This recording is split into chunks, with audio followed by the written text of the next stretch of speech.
The Titanic submersible that gripped the world's headlines met its end in what the US Coast Guard calls a catastrophic implosion that killed all 5 passengers aboard. But the search that led to this discovery and the race against time to find the passengers alive became a 5-day multinational rescue operation that captured global attention, not least due to the connection to the Titanic, the unsinkable British ship that met its tragic ending in 1912. Here's how it all unfolded and what we know so far about what happened. This is an incredibly complex search operation. We're losing time and we're losing opportunity to find them alive. OceanGate shouldn't have been doing what it was doing. On Saturday, the 17th of June, OceanGate's Titan submersible prepares for its voyage to the century-old wreck of the Titanic. That day, British billionaire and adventurer Hamish Harding, one of those aboard the sub, posts online saying, "A weather window has just opened up and we're going to attempt a dive tomorrow." He doesn't post online again. At 8 a.m. on Sunday, the Titan submersible begins its descent, triggering the 96-hour countdown, which is the window of oxygen supply the vessel has from the time it's sealed. It should be a 2-hour descent to the wreck of the Titanic, which lies at a depth of 12,500 feet in the North Atlantic Ocean. But 1 hour and 45 minutes after setting off, communications between the sub and the surface vessel are lost. This moment, it later transpires, is seemingly important. The submersible has been scheduled to return to the surface at 3 p.m, but it fails to appear. The Coast Guard is notified at 5:40 p.m. By Monday, US and Canadian ships and planes are swarming the area, some dropping sonar buoys that can monitor to a depth of 13,000 feet. Search teams stress that this is a remote area and a challenge to conduct a search. Officials also ask commercial vessels for help. On Tuesday, noises, reported to be banging sounds, are detected over several hours by a Canadian aircraft, which is equipped with gear to trace submarines. The noises temporarily offer hope that the Titan is still intact and that its occupants are alive and trying to communicate by banging on the hull.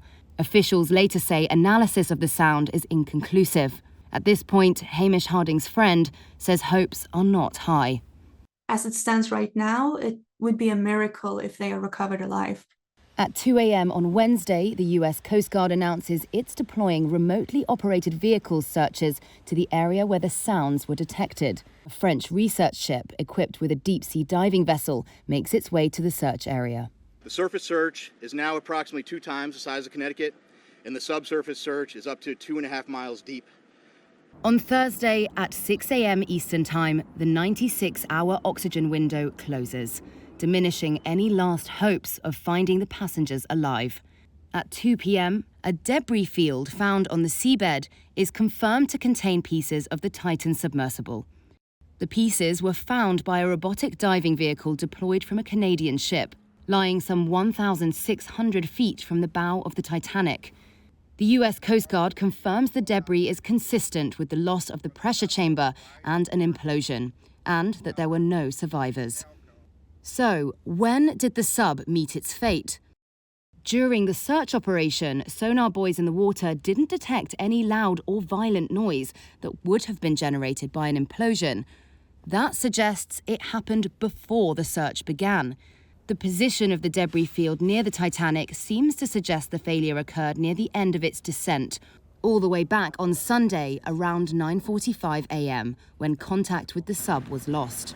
Separately, it's been reported that acoustic data detected by the US Navy had an anomaly consistent with an implosion or explosion near the submersible's location when its communications were lost.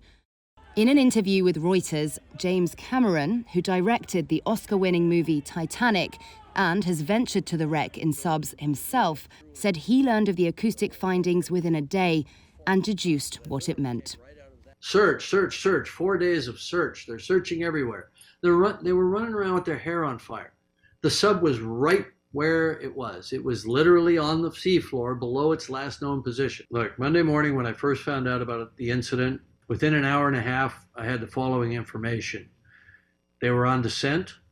They were at 3,500 feet.